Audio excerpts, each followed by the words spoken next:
Hey there, welcome back to another video. This time around, it is my review of the 2011 comedy sequel, A Very Harold and Kumar Christmas. Now, this is, in my opinion, a bit of an underrated gem when it comes to a comedy sequel, and a holiday film in general, because you don't really hear this one being talked about on lists of potential best films for the holiday season or best comedy sequels. And on one hand, I can kind of get it because there are some moments where the comedy doesn't really elicit a lot of laughs. There are some characters that are a little annoying. There are some other elements of the script that don't necessarily work out that well. But there's still a lot to genuinely like, let alone love about this movie. And that's why I think it should be talked about more, especially when it comes to the genre of the stoner comedy and holiday films, Christmas movies, because it definitely is a different kind of Christmas movie than your normal fare. And the thing with A Very Harold and Kumar Christmas is, despite the fact that it's R rated and it's raunchy at times, it still has a very old fashioned holiday heart to it. And I think that's really wonderful. And it's a big reason why the film works as well as it does. Um, it's also one of those movies that I warmed up to. I did not care for it the last time I saw it. I thought it wasn't really that memorable. I thought it wasn't really that funny. I just wasn't really that big on it. I think a big part of it had to do with the fact that I watched it with my parents, and that tends to happen sometimes when you watch a comedy in particular with an audience who's not very receptive to it or aren't really that big on it. They're not laughing and they're not having a good time with it. That kind of carries over a little bit because a lot of ways we are very emotional creatures. We're very easily manipulated at times, especially when it comes to what's going on around us. So there are plenty of instances where I have watched a film with my parents or a friend and they didn't like it, and then it kind of affected my enjoyment of it. And then I saw the film later and I was like, oh, I actually enjoyed it. I thought that was a lot of fun. And this is one of those instances. The film is directed by Todd Strauss-Schulson, and he would go on to direct The Final Girls, which is a really clever, fun spoof of horror and slasher movies. And you can tell that this is a guy who really has a nice sense of style, a nice sense of flair. And that's something that was missing from Guantanamo Bay, from the second film. This is more of a return to form for the higher quality, more consistent directing that was present in the first movie. There are some really nice shots in this film that use slow mo in a really cool and creative fashion. And it's intended to be a 3D film because it was released in theaters in 3D. And I think it probably would have been pretty cool to see in 3D because of the fact that this is a director who seems to know how to play with that and emphasize a lot of those uh, moments in the movie where the 3D is being utilized. So it's kind of hard to 100% evaluate the directing because it was intended to be seen in 3D and I've never seen the film in 3D. That being said, I still feel that there was enough there, enough care, enough talent behind the camera that even in those moments where it clearly is intended to be in 3D, the film still looks really good. And I also felt his sense of comic timing was genuinely terrific. I didn't really see a lot of jokes that died or things that just didn't land or crashed and burned or it seemed like if something didn't land, it moved forward rather quickly and then went on to the next gag. And the next gag normally would provide a bit of a chuckle or smirk or something. So it's a film that has some nice comic timing visually as well as within a lot of the other aspects of the film's structure. And I think the director worked well with his cast, had a good connection with them. That definitely does show in the film. And it had a consistent tone throughout. I felt the tone in the second film was uneven. There were moments where it's trying to be more of a drama or a political satire, and then it's also trying to be a stoner comedy. Those elements didn't really blend together that well in terms of all the different ingredients that were thrown in there. This film, there are some moments like that, but it seems like they fit better. They don't seem as out of place. So overall, pretty solid directing by Todd Strauss-Schulson. The script by John Hurwitz and Hayden Schlossberg. This was a much better take on these two characters of Harold and Kumar. It made sense that they were acting kind of like assholes to one another at this point because Harold had moved on, got a job in the city, and was trying to grow up and be responsible, but he was doing it to the extreme. And Kumar is the opposite. He needs to grow up. He needs to be more mature. So at this point in time, it made sense that they were kind of polar opposites, or they were really not really fitting together that well. Where in the second movie didn't make any sense because it was supposedly something that happened directly after the events of the first movie. So here, a lot of time has passed, so it makes sense that the dynamic would start off a little different. But once they reconnect, then it's a genuinely special and heartwarming series of moments and fun with these two characters that I honestly have grown to love over the years. So this is a script that was more a labor of love from the writers, where the second film I feel it was one of those things where they did it because the first one was a surprise hit, we want to keep working, and also we want to go big, we want to show that we can do a big over the top crazy sequel. And this is a lot more restrained, and I think that was to its benefit for sure. There still are some crazy moments. The creativity that was present in the first film is still there with this script. I mean, there's some really wonderful, just amazing moments of insane creativity. The stop motion claymation sequence, I love that scene to death. It's hilarious. The claymation is done really well, and it's something that completely throws you for a loop, but in a good way because it's so unexpected, and it fits so well with the holiday theming and everything. There are a lot of other moments too with the creativity where it really does go into a very fun, if not cartoonish direction, but it's something that fits the franchise well.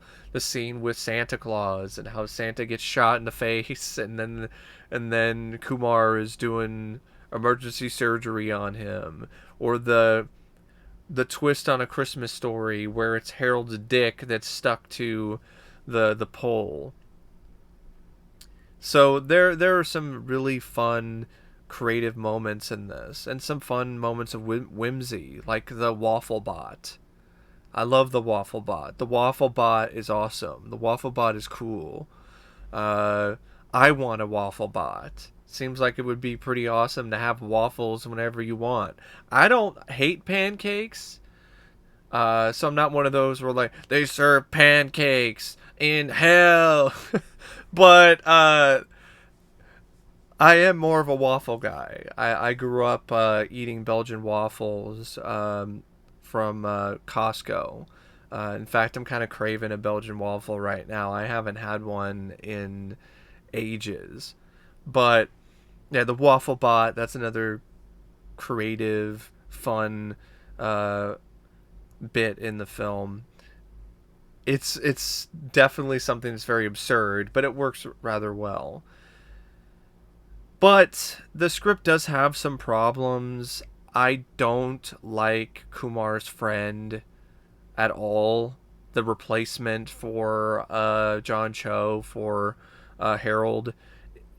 Maybe that's the point, but the way the character's written, he just doesn't have any genuine chemistry with Kumar. And then on top of that, he's just an obnoxious, annoying asshole. I don't like that character. The writing for that character was really bad. The writing for Thomas Lennon's character, Harold's friend, was better, but there were still some moments where I felt like he was just kind of useless and not needed. I don't understand why you didn't just have Bobby Lee. The few scenes he was in, he was hilarious. I wish Bobby Lee was in it more. I wish he was the friend that was making Kumar jealous. And it would make sense because there was a bit of a connection because Bobby Lee's character was in the first movie. He was at one of the parties for, I think, for Cindy Kim. I think that's who it was. Um, but yeah, it's fun, nice to see Bobby Lee, but he's there and then he's gone, and it sucks because I like Bobby Lee. I've been a big fan of his ever since his days on Mad TV. Um, and I don't really like Ari Shaffir and his shtick and his character. There's a repeated gag with Thomas Lennon's baby, his kid, that just keeps getting high on all kinds of drugs. That got old really fast for me. Uh, but the script winds up still being, for the most part, rather satisfying, rather strong because of how it ties things together, how Kumar once again gets back together with Vanessa, how Harold winds up standing up for himself and telling Danny Trejo's character, who is his wife's dad, basically to fuck off and enjoy Christmas, you bastard. And that's just a great scene, and it's a great performance by John Cho. I think that rant from him in that sequence, when he finally stands up for himself and tells Danny Trejo's character that you're just gonna enjoy Christmas with the family, and you're gonna like it. I think that's right up there with the infamous rant that Clark Griswold has at the end of A Christmas Vacation. I don't know if I don't know why, for some reason they don't have that quote on IMDb, which is ridiculous. Why don't you have that quote? It's talking about how I shot Santa Claus in the fucking face. So sit down, enjoy Christmas, you son of a bitch. He wasn't that harsh, but it's that's the ultimate intent, is to just finally tell him what's up. And I like the ending. I like how things wrap up in a nice little bow. I like how Harold and Kumar are friends again, and they're sharing a joint, and it's simple, but it's very effective. Even the Neil Patrick Harris cameo. That's another thing though, where I was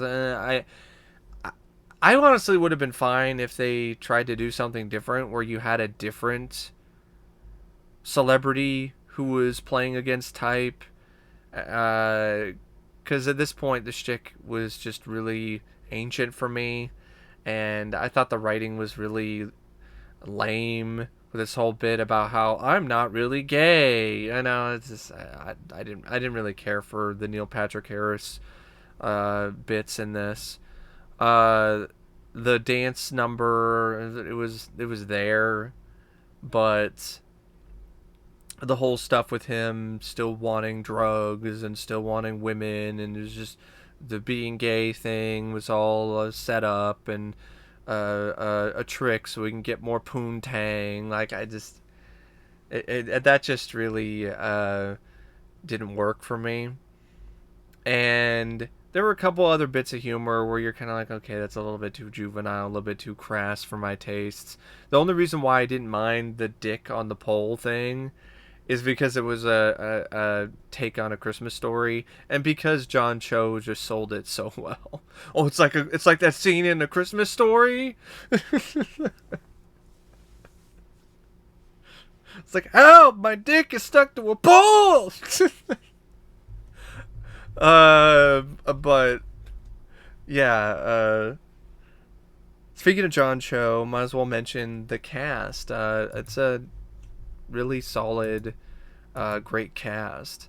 Um, John Cho and Cal Penn once again have that really wonderful natural chemistry.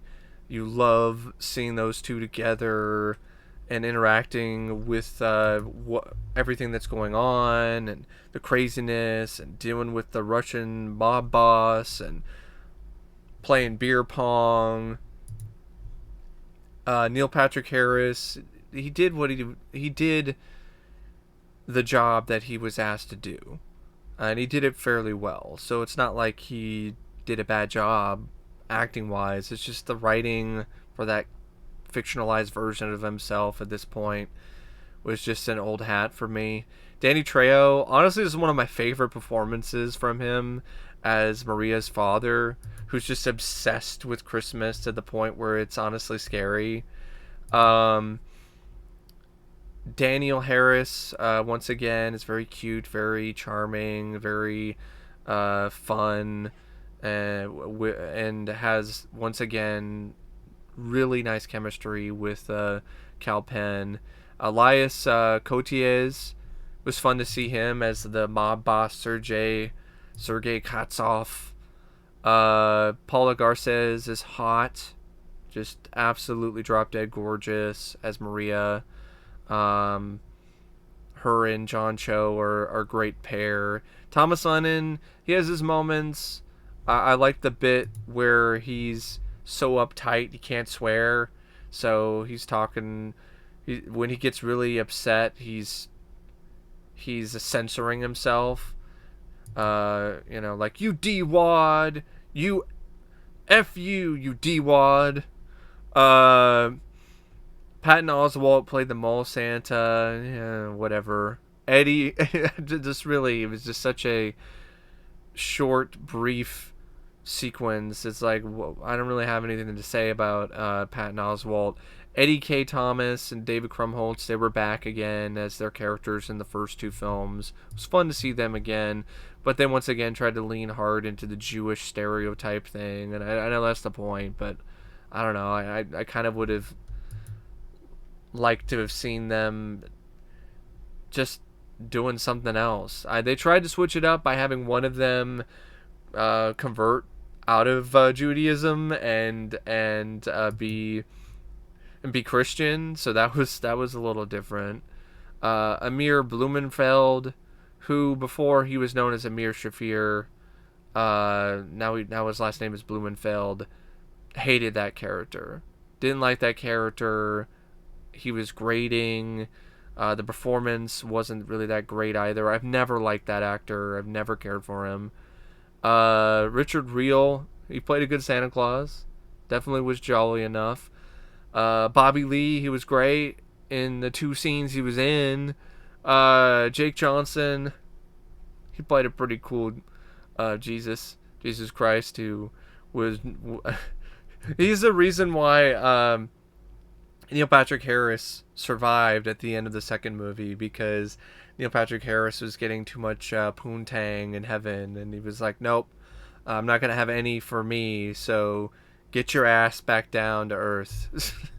uh so he did that role well. RZA was in this as a character named Lamar. I completely forgot he was even in this movie. But yeah, that's the main cast. I pretty much talked about already. The main focus is John Cho and Kyle Penn, and they once again are so much fun to watch. They're so good together, and it's a real joy. It's a real Christmas treat to watch these guys. The cinematography by Michael Barrett. I actually think the cinematography in this is arguably the best out of the entire franchise. Like, this has some really sparkling visuals, some really nice flashy sequences that the cinematography really shines in, as well as the editing by Eric Kissack, especially in the sequence where Kumar is talking about this operation, this plan that he has to steal the Christmas tree from midnight mass and get it back to Harold's house before Maria's dad finds out that the tree was burned down. You know, that kind of thing. That was a really cool scene, and that was really well shot and edited. The claymation scene is another instance of that. The music by William Ross, it's nothing to really write home about, but these aren't really films that rely heavily upon musical scores. A lot of it's just very cliched, holiday, Christmassy stuff. And it's only like 89 minutes. It goes by at a really quick pace. It's a breeze. It's a blast of comedy, fun, and lots of holiday cheer and heart. And it's honestly a new Christmas classic for me. I will definitely watch this every holiday season at least once, because it just captures that holiday spirit so well in a way that feels very unorthodox and different compared to some of the other holiday staples. So I really don't know what else to say about A Very Harold and Kumar Christmas, except thanks for watching my review, and I hope you all have a Merry Christmas and a Happy Holidays wherever you are, and I will see you later. See ya.